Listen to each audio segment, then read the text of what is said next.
Hello everyone, welcome to my channel. Today's topic is profit and loss. First we'll start understanding what is cost price. Cost price. What is cost price? Cost price is the price which is paid to buy goods is called cost price. Cost price क्या होता है? जिस rate पर seller product अपना bye करता है, ठीक है, उसको हम कॉस्ट प्राइस बोलते हैं. Second one is selling price. Second concept is selling price. What is selling price? The price at which they are sold is called as selling price. जिस प्राइस पर शॉपकीपर अपने प्रोडक्ट को cell करता है customer को, उस price को हम सेलिंग प्राइस बोलते हैं.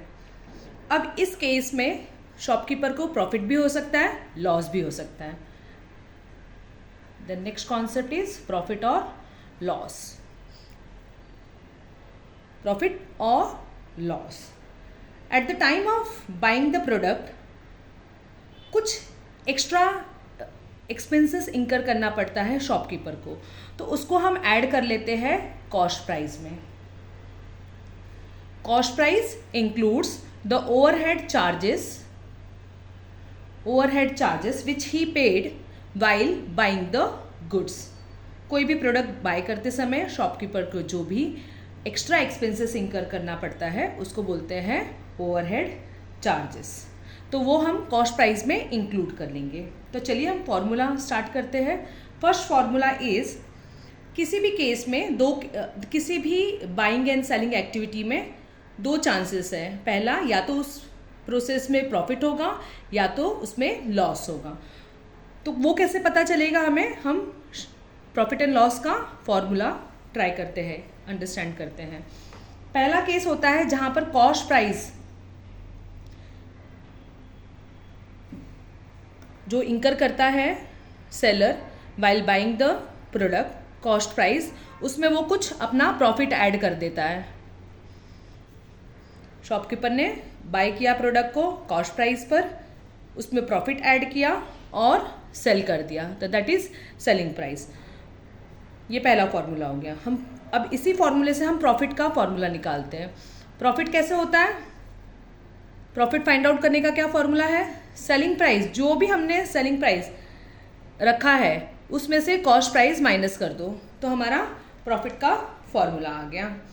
नेक्स्ट वन इज, एक एग्जाम्पल ले लेते हैं. फॉर एग्जाम्पल शॉपकीपर का कॉस्ट प्राइस है 100 रुपीज़. उसने प्रॉफिट लिया उस प्रोडक्ट को सेल करने के लिए 20 रुपीज़. तो सेलिंग प्राइस क्या हो जाएगा? सेलिंग प्राइस होगा 120. तो इस केस में क्या हुआ? प्रॉफिट हुआ ना. तो प्रॉफिट कैसे निकाला हमने? सेलिंग प्राइस 120 रुपीज़ है, उसमें से माइनस किया 100 रुपीज़, तो क्या आ गया? 120 माइनस 100 इज इक्वल टू 20. ठीक है, ये हो गया हमारा पहला फॉर्मूला. नेक्स्ट फॉर्मूला इज, अगर लॉस होता है, शॉपकीपर ऐसा भी बहुत बार होता है कि उसने प्रॉफिट तो कर लिया बट किसी प्रोडक्ट में उसने लॉस इंकर किया. वो कैसे फाइंड आउट करेंगे? उसका फॉर्मूला है cost price minus loss is equal to selling price. ये कैसे फाइंड आउट करेंगे हम? For example, cost price product का है 100 रुपीज़, लॉस है 20 रुपीज़ का. 20 रुपीज़ लॉस में ही उसने सेल कर दिया अपने प्रोडक्ट को, तो सेलिंग प्राइस क्या होगा? 100 माइनस 20 दैट इज 80 रुपीज़. अब यहाँ पर फॉर्मूला में हम डालते हैं, कॉस्ट प्राइस है 100 minus loss is equal to 80. अब लॉस कैसे फाइंड आउट करेंगे?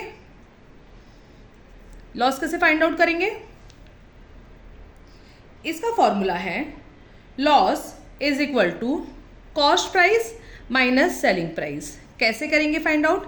100 माइनस 80 इज इक्वल टू 20. तो ये हो गया हमारा फॉर्मूला लॉस फाइंड आउट करने का, प्रॉफिट फाइंड आउट करने का और लॉस फाइंड आउट करने का। अगर आपको मेरा ये एक्सप्लेनेशन समझ में आ रहा है तो आगे के वीडियोस के लिए आप देखते रहिए मेरा चैनल, और मैं अब सारे सम्स अपलोड करना स्टार्ट करूँगी। Thank you so much.